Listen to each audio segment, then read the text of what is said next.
Alright, let's dive into something that's both nostalgic and deeply thought-provoking. If you're a Gen X listener, especially one who grew up on the raw energy of arena rock, you've probably got a few songs that still hit you right in the feels. But here's the twist: what if those songs aren't just about big riffs and anthemic choruses?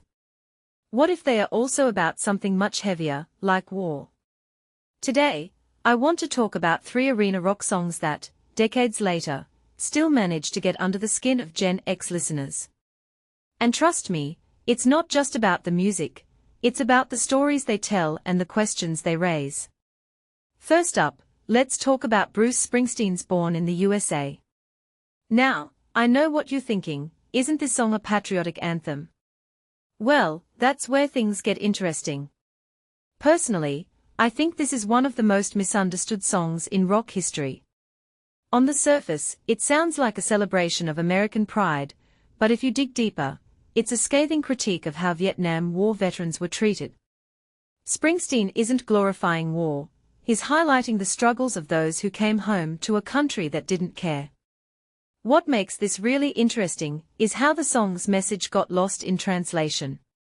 People heard the chorus, saw the flag-waving music video, and assumed it was pro-war. But in reality, it's a heartbreaking look at the human cost of conflict.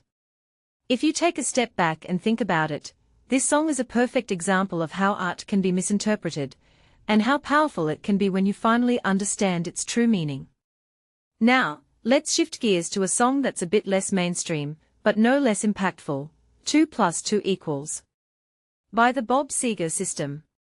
This one's a deep cut, but it's a track that, in my opinion, deserves way more attention.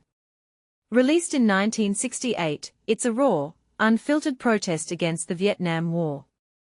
What many people don't realize is that this song wasn't just about the war itself, it was about the senselessness of it all.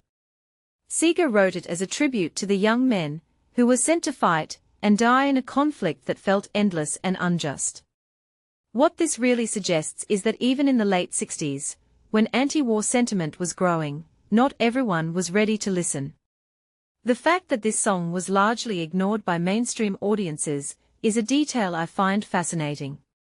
It's a reminder that sometimes, the most important art is the kind that doesn't get the recognition it deserves, at least not right away.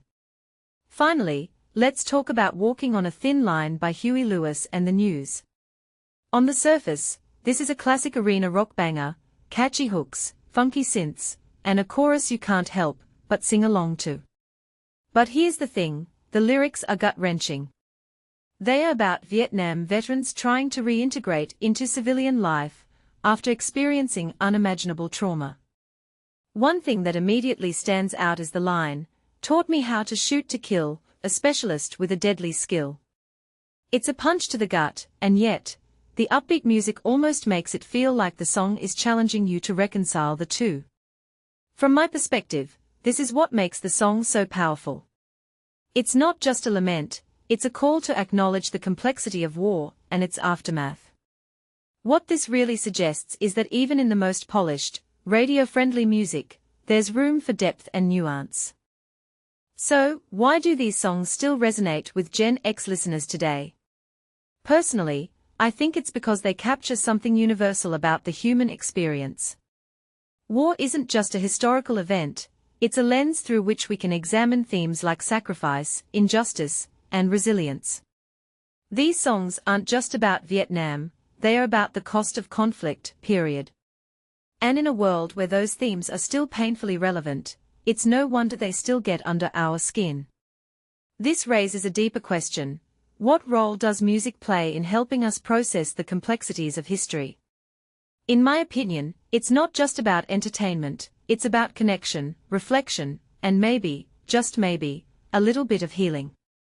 So, here's my closing thought: the next time you hear one of these songs, don't just tap your foot to the beat. Take a moment to really listen to the lyrics, to think about the stories they are telling, and to reflect on how they connect to the world we live in today. Because, at the end of the day, that's what great music does: it makes us feel, think, and maybe even change a little bit. What do you think? Let me know in the comments below.